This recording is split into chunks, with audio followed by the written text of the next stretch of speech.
El día de hoy quiero tocar un tema que nos concierne a todos, de una manera muy particular, nos toca a cada uno porque es el tema de la familia.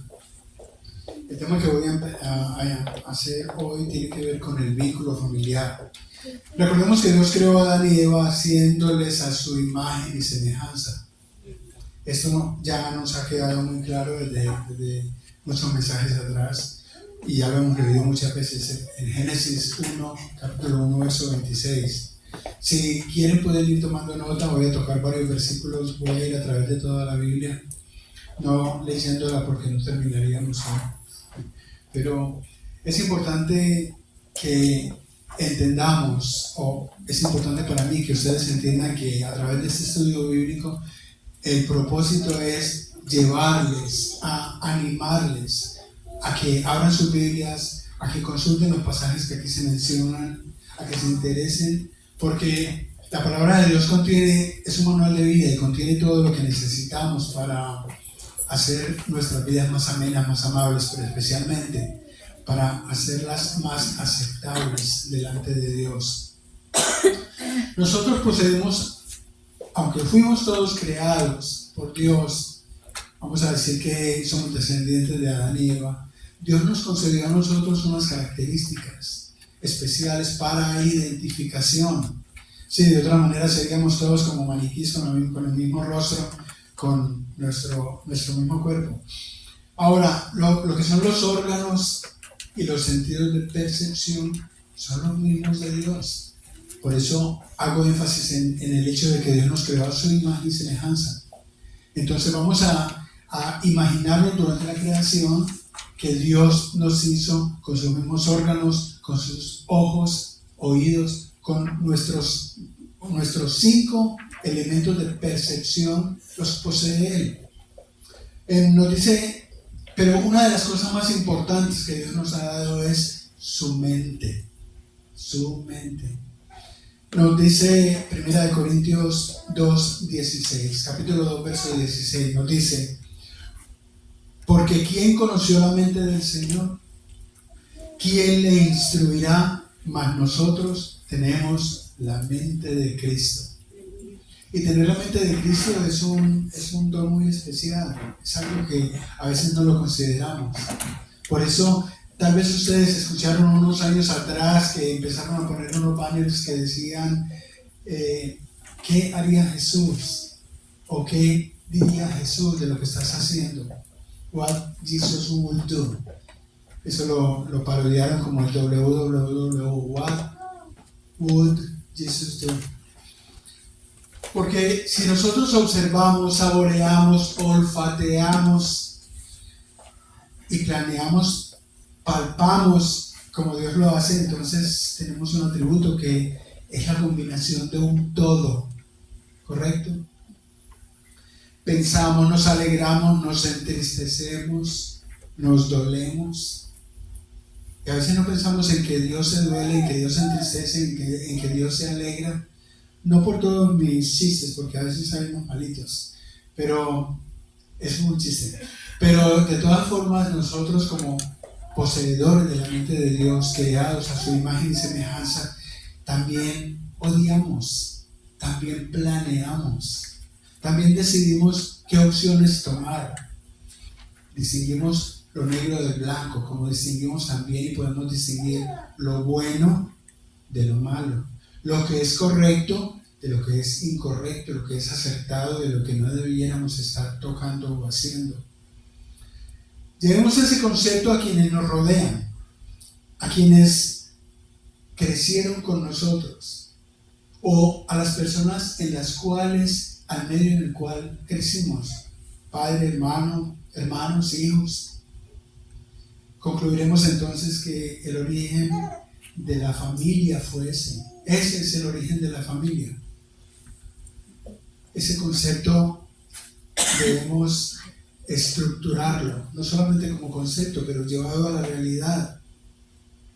Leemos lo que Dios inmediatamente hizo a continuación después de haber creado a Adán y Eva. Nos dice Génesis 1:28. Y los bendijo Dios y les dijo: fructificad y multiplicaos llenad la tierra y sojuzgadla, y señoread en los peces del mar, en las aves de los cielos y en todas las bestias que se mueven sobre la tierra. La pareja creada por Dios había recibido atributos peculiares, atributos únicos. Había sido diseñada en su mente para un propósito definido. Estaba formada por una unidad indisoluble a la cual Dios le había dado suficiente inteligencia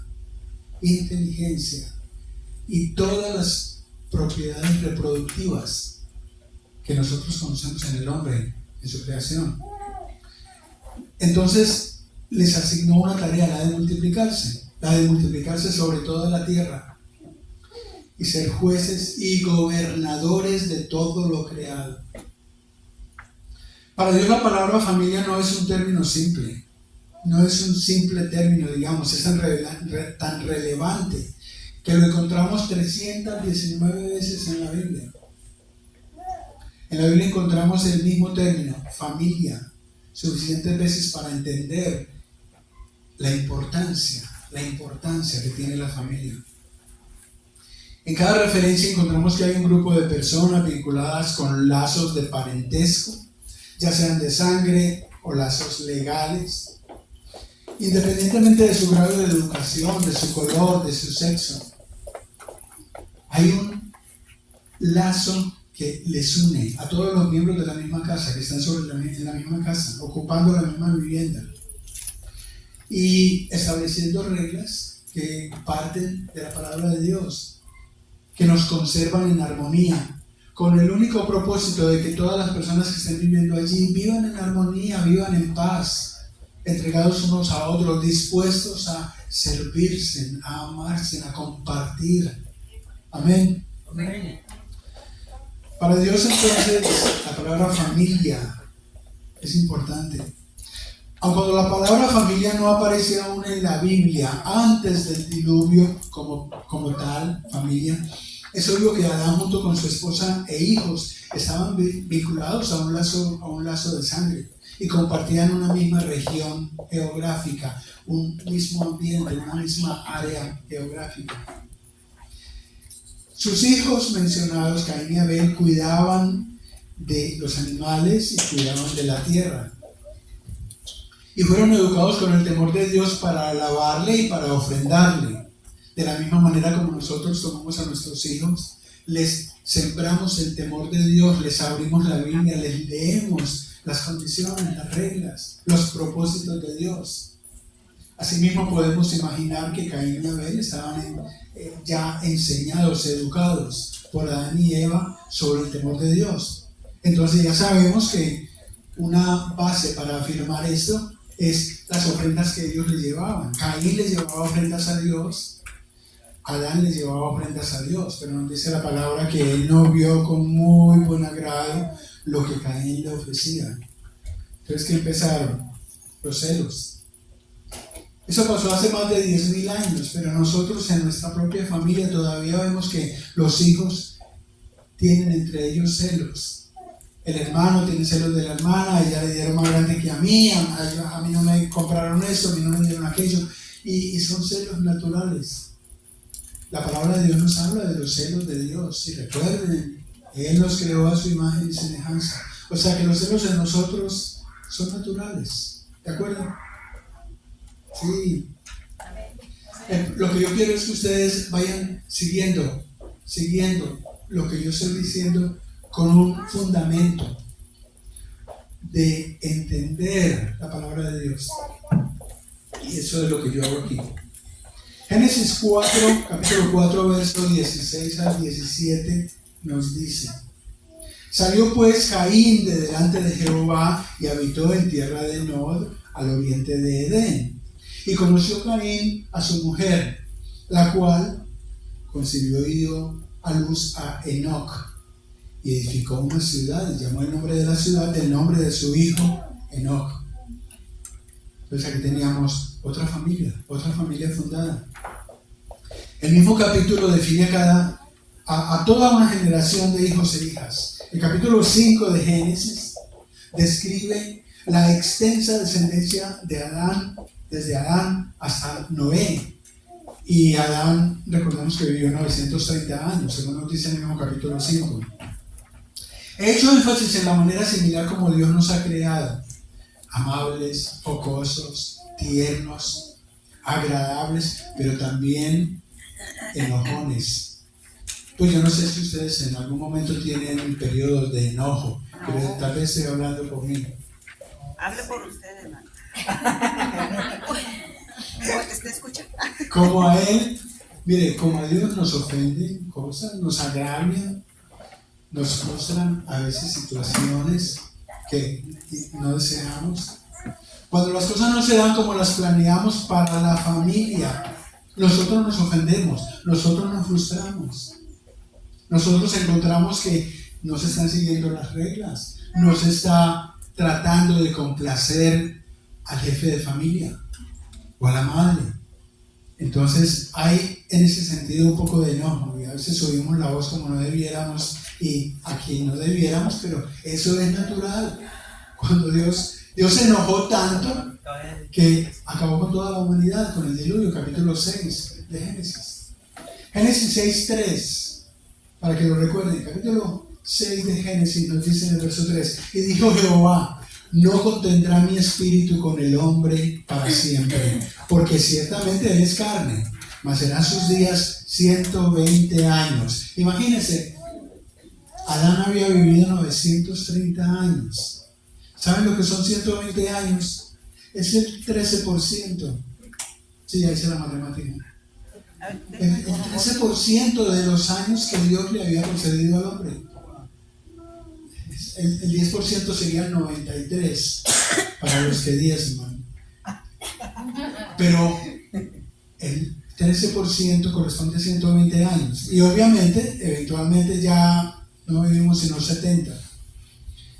Dice la palabra de Dios que los más robustos viven hasta 80.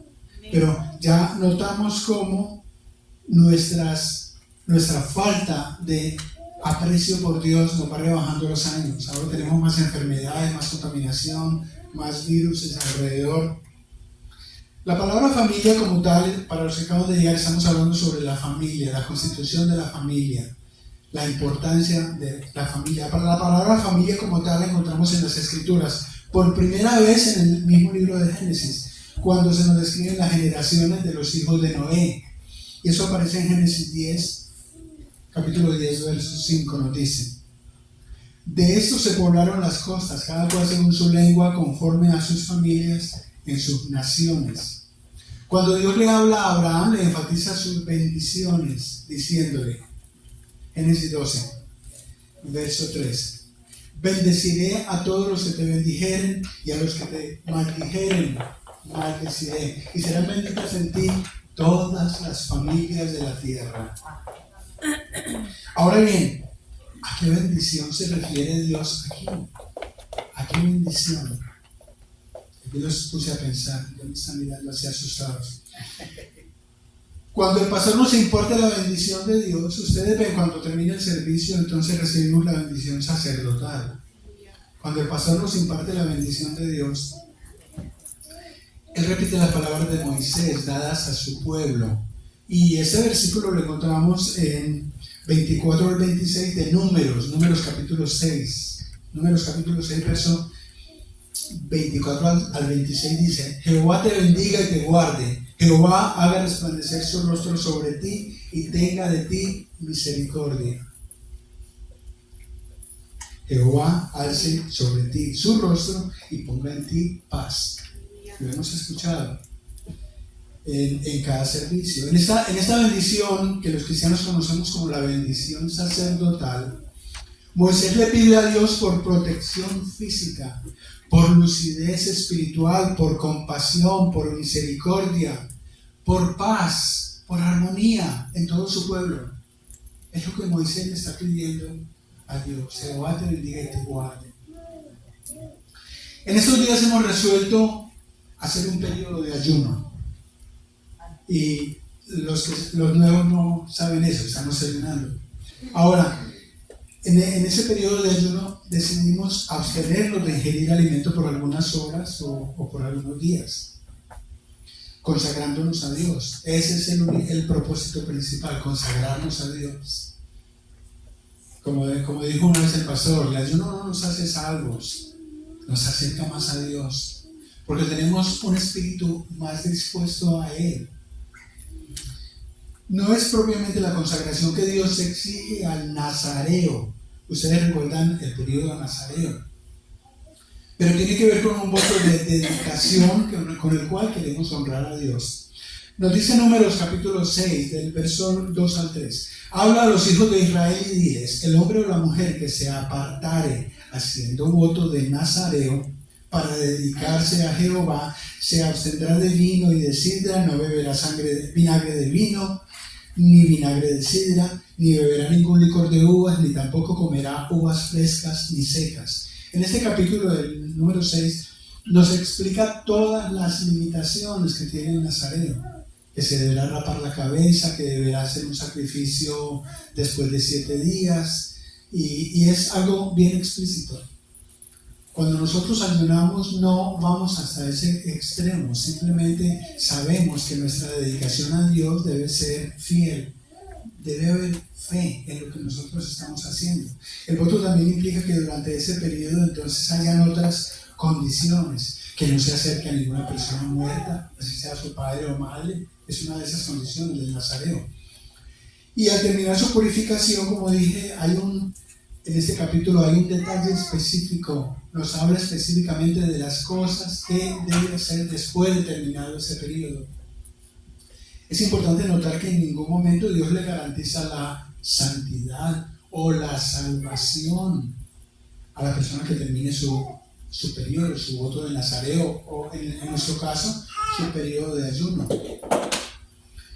Es una decisión personal, esta dedicación. Leemos en el libro de Hechos que Pablo y Silas están en la cárcel, apresados por el concilio romano a causa de su insistencia en predicar el evangelio. Tal vez algunos lo recuerdan si han leído en el libro de Hechos esto. Ellos están orando y en medio de la noche, Silas y Pablo, y en medio de la noche hay un temblor, como un temblor de tierra, hay una cosa rara, y se les sueltan ahí los grilletes y se abren las puertas de la cárcel. Entonces llega muy preocupado, muy asustado el guardia de la cárcel.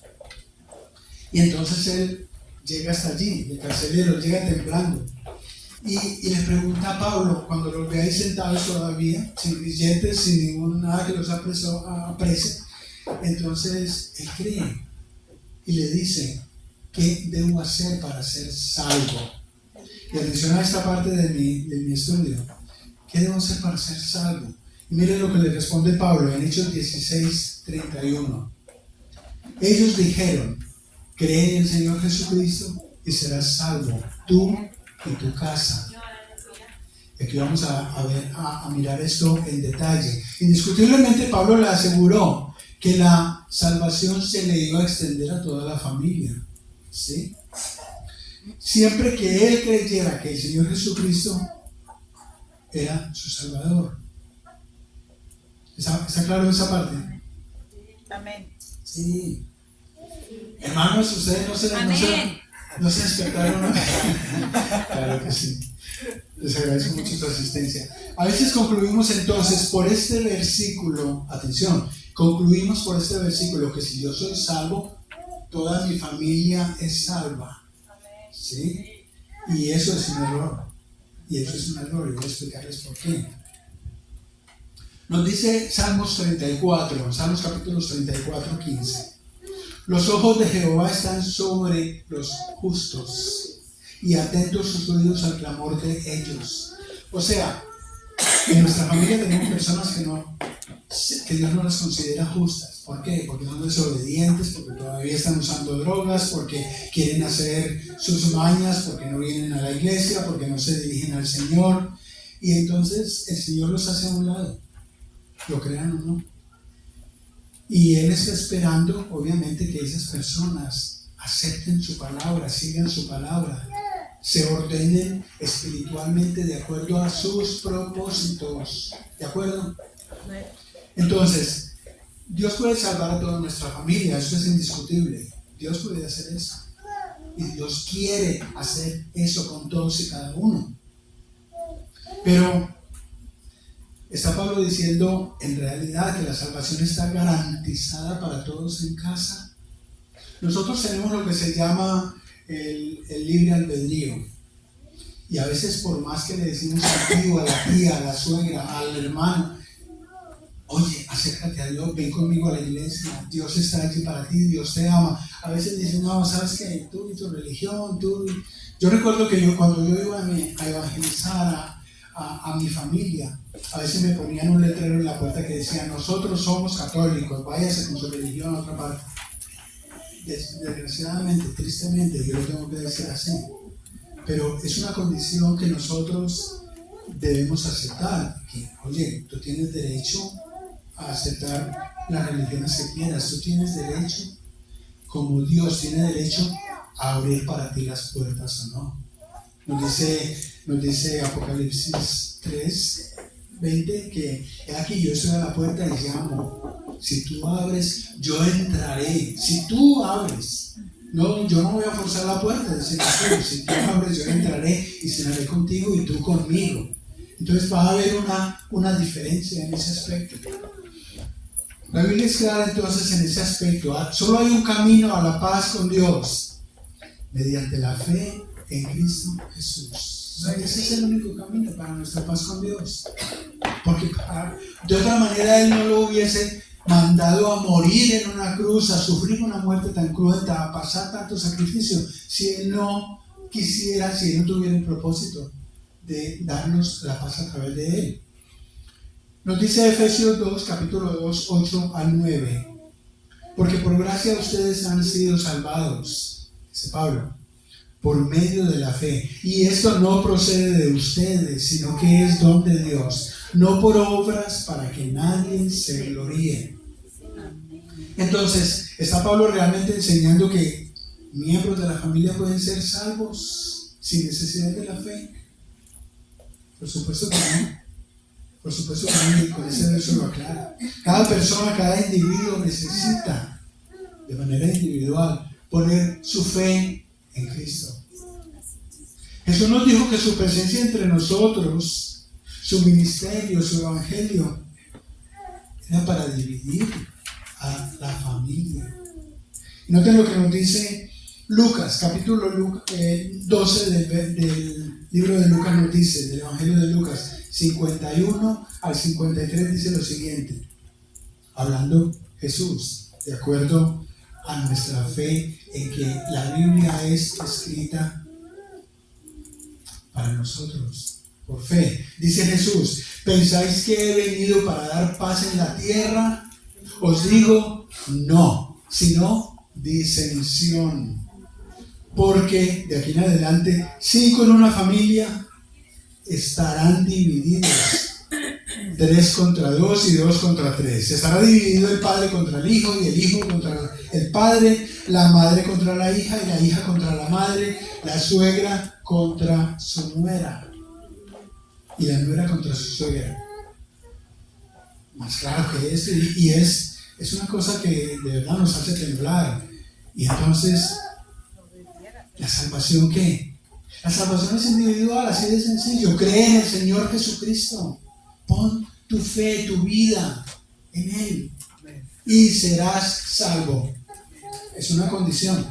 Por eso yo les he dicho desde este púlpito, a mí que me digan que el amor de Dios es incondicional, no, para mí no lo es.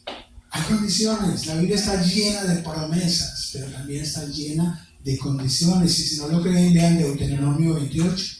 Estas son las bendiciones para los que hacen mi voluntad y estas son las maldiciones para los que no hacen mi voluntad. Así que miremos eso de una manera más directa. Eso confirma que la salvación entonces no se gana con el mérito de ser el padre, de ser la madre, el hermano, la suegra, el tío o un miembro de la familia que expuso libremente su fe. Eso sí que va a ser salvo, aceptando a Jesucristo como su Señor y Salvador. Para entender mejor la ley impuesta por Dios con respecto al punto expresado por Pablo, vamos a ir por un momento al Antiguo Testamento. Dios habla al profeta Ezequiel, y miremos, si tienen su Biblia, miren el capítulo 18, o lo pueden tomar aquí en la pantalla. Y él le dice que el hombre justo hace según el derecho y la injusticia no se llega a los ídolos. El hombre justo no viola a la mujer de su prójimo, ni oprime ni le roba a nadie, caminando en sus ordenanzas, y por lo tanto vivirá. Mas si engendrare a un hijo varón, que haga todo lo contrario a sus ordenanzas, morirá, y su sangre será sobre él. Pero si ese hijo tuviese un hijo, a ver si me siguen, si ese hijo tuviese un hijo que decide aceptar a Jesucristo, que decide seguir las ordenanzas de Dios, que se hace las cosas contrarias a su padre, ese vivirá, ese tendrá su puesto en los cielos, tendrá su nombre escrito en el libro de la vida. Ezequiel 18, solamente voy a leer un versito. Ezequiel 18 nos dice: su padre, por cuanto hizo agravio, despojó violentamente al hermano e hizo en medio de su pueblo lo que no es bueno. He aquí que él morirá por su maldad. Tremendo. Entonces, no es que como yo soy salvo, entonces mi hijo va a ser salvo, no importa lo que haga. No, mucho cuidado. Tú tienes que hacer que este libro funcione para él, que lo ponga como su manual de vida, si tú quieres que él sea salvo. Es claro entonces que nuestra individualidad nos hace salvos o nos condenan, aún haciendo parte de la misma familia, en la que el padre es salvo por su fe. La familia está integrada por consanguinidad, con los padres, con los hermanos, con los hijos, con los nietos. La familia está integrada por afinidad con su cónyuge y sus consanguíneos. Sí, porque nosotros llamamos familia también a la familia de mi esposa, a la familia de mi esposo, a la familia de nuestra pareja, también le llamamos familia. Y por vía legal, con los hijos o hijas adoptivas. Esa es por vía legal, sigue siendo familia. Es también común en algunas culturas considerar miembros de la familia a las personas que sirven, a las personas que sirven en la casa, y la defendemos como familia. Como también es a veces común en muchas culturas, incluso entre nosotros mismos, considerar familia al gato o al perro, a la mascota con la que nosotros tenemos tantos años conviviendo. ¿Alguien aquí tiene mascotas? Su perro ya es como parte de la familia, y lo cuidamos, lo llevamos al veterinario si vemos que está sufriendo algún dolor o algún síntoma de salud relevante. E incluso hay cementerios para los pets, para las mascotas. Hay hogares en los que ninguno de sus integrantes son familiares de sangre o consanguíneos. ¿Ustedes saben a qué familia me refiero? A la familia de la fe. Nosotros somos familia, nos consideramos familia, somos hijos de Dios y estamos aquí porque queremos acercarnos a Él. Esa familia de la fe, y la respetamos. Y cuando alguien nos habla mal de Jesucristo, nos habla mal de un hermano de Cristo, nosotros lo defendemos. Y nosotros estamos ahí para ellos.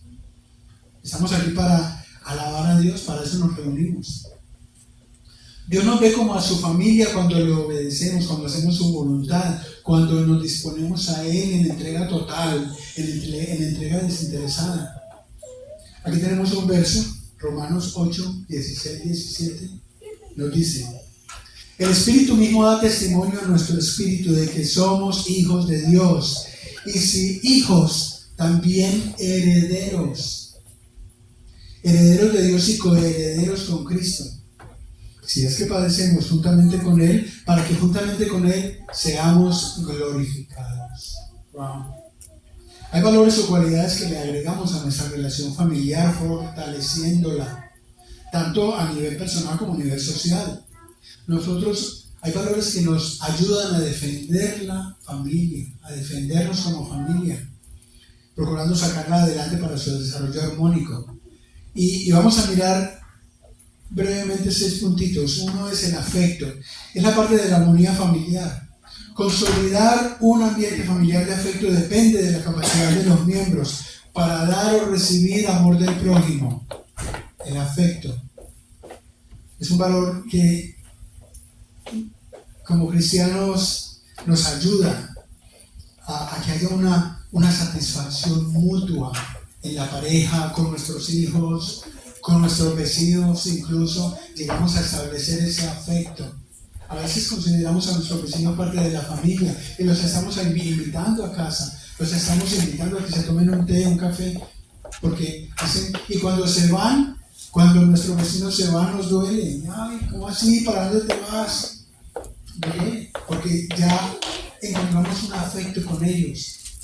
Es un afecto del cual habla Filipenses 2, capítulo 2, 3 y 4, nos dice: nada hagáis por contienda o por vanagloria, antes bien con humildad, estimando cada uno a los demás como superiores a él mismo, no mirando cada uno por lo suyo propio, sino cada cual también por lo de los otros. Si no se tienen sentimientos afectuosos hacia la pareja, se va perdiendo el amor. Entonces, ahí hay problemas, ahí hay dificultades de paz, de armonía. Necesitamos entonces cambiar nuestros pensamientos. El apóstol Pablo dijo en 1 Corintios 13:5 que el amor no guarda rencor. Pablo también nos invita en su carta, en la carta que le escribe a los filipenses, a pensar en lo que es puro, amable, siempre enfocándonos en lo positivo, sin concentrarnos en los errores de los demás. Eso se aplica especialmente a los esposos, que a veces nos toca lidiar con situaciones difíciles, situaciones que tienen que ver en contrariedad con lo que decide ella o lo que decide él en la pareja. Romanos 5:8 nos dice: mas Dios muestra su amor para con nosotros, en que siendo aún pecadores, Cristo murió por nosotros. Otro de los valores en la familia, ¿qué le pasó? La comprensión. Necesitamos comprensión para que haya armonía. Necesitamos comprensión para justificar únicamente situaciones que vemos en la casa. Es un valor que enseña respeto, es un valor que enseña aceptación, compromiso con los demás, sin juicios ni reproches. Es un valor clave para toda relación humana, la comprensión. El respeto por las diferencias dentro de la familia crea un ambiente sano. Eso lo sabemos todos. La comprensión nos lleva a tomar conciencia sobre la importancia de colaborar con el bienestar familiar. Efesios 4:32 nos dice: antes sed benignos unos con otros, misericordiosos, perdonándoos unos a otros, como también Dios os perdonó a vosotros en Cristo. Otro valor es la responsabilidad. Las acciones personales a nivel individualizado pueden repercutir de manera negativa en la armonía familiar. Entonces, ¿qué hace falta? La responsabilidad. Necesitamos ese valor teniendo en consideración a cada uno de sus miembros. Tenemos que ser responsables con cada uno, no solamente con nosotros. Nos dice 1 Timoteo 5:8: porque si alguno no provee para los suyos y mayormente para los de su casa, ha negado la fe y es peor que un incrédulo. Nos dice otro de los valores importantes es la comunicación. La comunicación, donde no hay comunicación, cada cual cree estar haciendo lo apropiado, lo justo, y eso crea un problema de situación armoniosa en la familia. Esa es la base de toda relación social. Dios se comunica con nosotros a través de su palabra. Escuchar las opiniones ajenas, transmitir inquietudes y compartir experiencias ayuda a mantener un equilibrio dentro de la familia. Nosotros hemos visto en películas cómo la gente se sienta a cenar toda junta, se dan las manos, la gente se toma de las manos y ora al Señor, le da gracias por los alimentos. Y esa es una comunicación que debe permanecer entre la familia. Crea un equilibrio dentro de la familia. Logra hacer que cada uno de los miembros de la familia se sientan parte de ella. ¿De acuerdo? Recordemos que cuando nos comunicamos usando la palabra de Dios, estamos evangelizando. Cuando tú te comunicas con cada miembro de la familia usando la palabra de Dios, estás evangelizando porque estás transmitiendo a Jesucristo.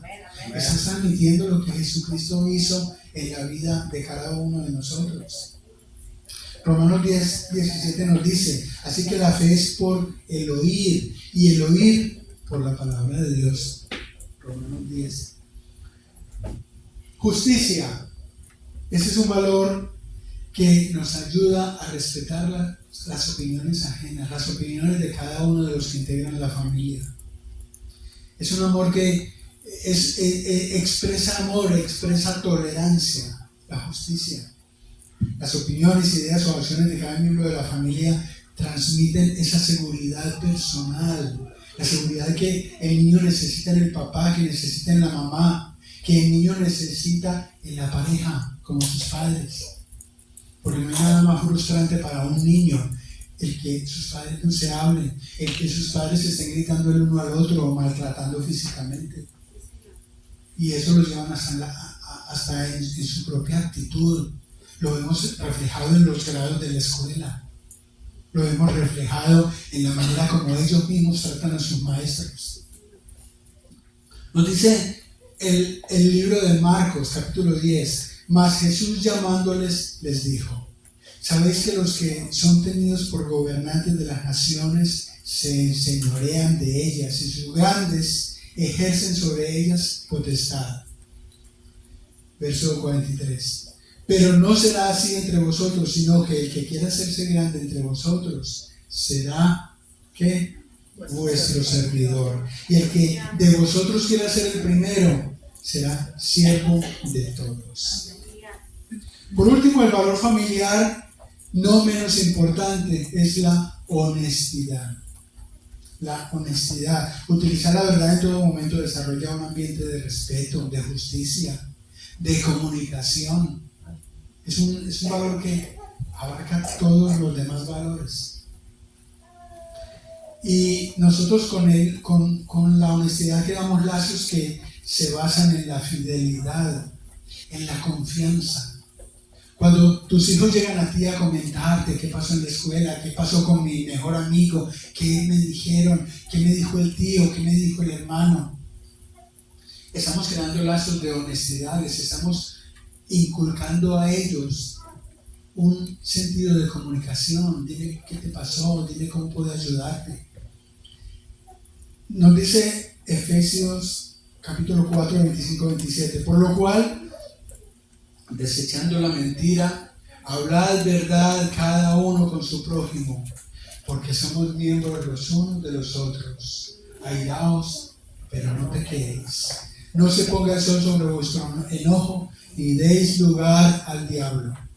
Ya les decía en una ocasión, el diablo está pendiente de nuestras fallas, de nuestros temores, de nuestras fatigas, para entrar por ese lado y hacernos daño, crear divisiones. Nos dice la palabra que Él solo vino a dividir, Él solo vino a crear problemas. Es nuestro enemigo. La iglesia no es este edificio con sus bancas. La iglesia la compone esto mismo. La familia no la compone esa casa tan hermosa en el mejor barrio, en el complejo de apartamentos. La familia son los que la integran, los que viven adentro en ella.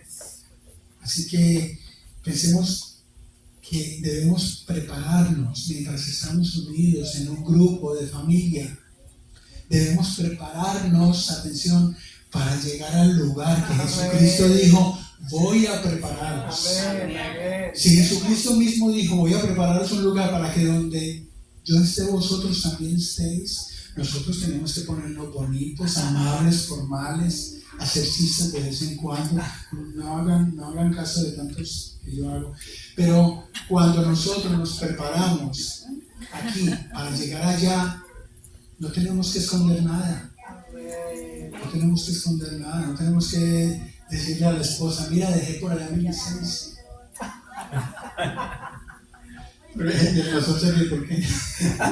Pero debemos andar siempre preparados, listos para llegar allá, listos para llegar a donde Él está. Porque las personas que están a su lado, que son sus ángeles, especialmente que es su Padre, han visto todo lo que nosotros hemos hecho como preparación. Si nosotros recibiéramos una nota de que Jesucristo va a llegar esta noche a nuestra casa, porque no tiene a dónde, no tiene dinero para pagar por un hotel y va a llegar a nuestra casa, entonces debemos preguntarnos, ¿estoy yo listo para albergar a Jesucristo en mi casa? ¿Están todas las personas que viven en mi familia conmigo listas para saber de qué hablan, qué están mirando, qué están haciendo? ¿Están listos todos para sentarnos con Él a la mesa y alguien quiere hacer la oración por los alimentos? Debemos estar preparados en todo momento. Debemos estar conscientes de nuestro comportamiento y de la actitud y comportamiento de cada uno de los miembros de familia. Amén. Amén.